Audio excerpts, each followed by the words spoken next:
Hello everyone, hope you are doing well. I am Sanjay Kumar. Today I am going to talk about 10 super duper props जिसको हम उर्दू में कहते हैं कहावतें. But wait. Imran Khan कहते हैं सबसे पहले आपने घबराना नहीं है. So this is not going to be a boring class. Instead of definition, यहाँ पर हम इंग्लिश सीखेंगे with a lot of fun. So let's begin. I remember school में मैंने एक शरारत कर दी. मैंने सोचा टीचर से बच निकलूंगा. बाहर निकला तो देखा प्रिंसिपल खड़े थे. इसका मतलब एक मुसीबत में निकला और बाहर उससे बड़ी मुसीबत खड़ी थी. आमतौर पर ऐसे कहते हैं आसमान से गिरा और खजूर में अटका. तो इंग्लिश में से कैसे कहते हैं? इंग्लिश में से कहते हैं out of the frying into the fire. Exam से पहले हम क्या करते हैं? नेटफ्लिक्स, गेम्स, मूवीज, इंस्टाग्राम और फेसबुक पे रील्स देखते रहते हैं. और एग्जाम वाले दिन कहते हैं या अल्लाह बस पास करा दे. भाई जो पढ़ोगे रिजल्ट भी तो वैसा आएगा, जैसा बोओगे वैसा काटोगे. इंग्लिश में से क्या कहते हैं? इंग्लिश में से कहते हैं as you sow so shall you reap. अगर आप 40 साल के हैं और आपने इंग्लिश सीखना अभी स्टार्ट किया है तो डोंट वरी, टेंशन मत लो, क्योंकि देर आए दुरुस्त आए. अच्छा, इसको इंग्लिश में क्या कहते हैं? Better late than never.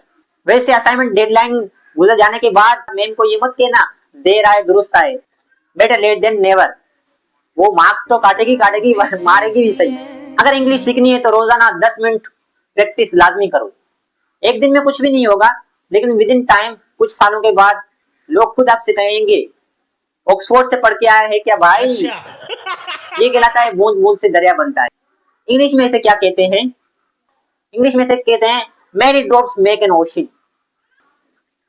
Imagine करो कि आप एक कॉलोनी में रह रहे हो और वहां पर आप एक बेंच में बैठे हो और वहां कॉलोनी का सबसे बड़ा गैंगस्टर आके कहता है this is my bench.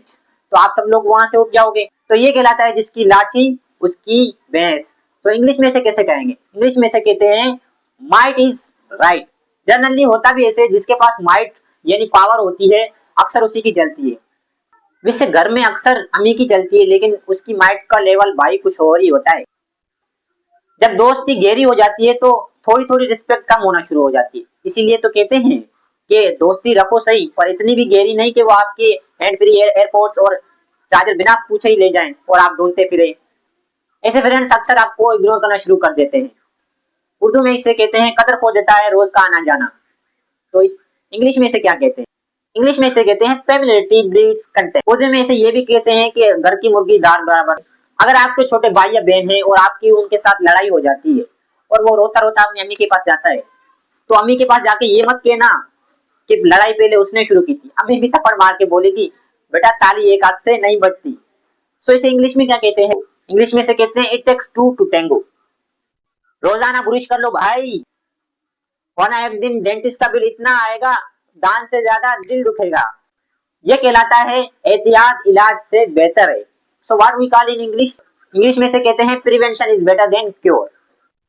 Her school में एक ऐसा बंदा लाजमी होता है जो हर एग्जाम से पहले कहता है इस बार 98% लाऊंगा, और एक रिजल्ट के बाद वो ये पूछता फिरता है यार सप्ली करने का फॉर्म कहाँ से मिलेगा. इसे कहते हैं नाम बड़े और दर्शन छोटे.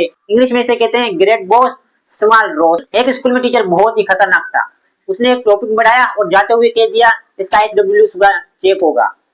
तो सारे बच्चों ने तकरीबन वो टास्क मुकम्मल कर लिया था, लेकिन एक बंदा रात को 12 बजे अपने दोस्त से बोलता है यार जो HW तूने किया है उसकी फोटो तो भेज दे. अब उसे क्या पता कि HW मतलब होमवर्क.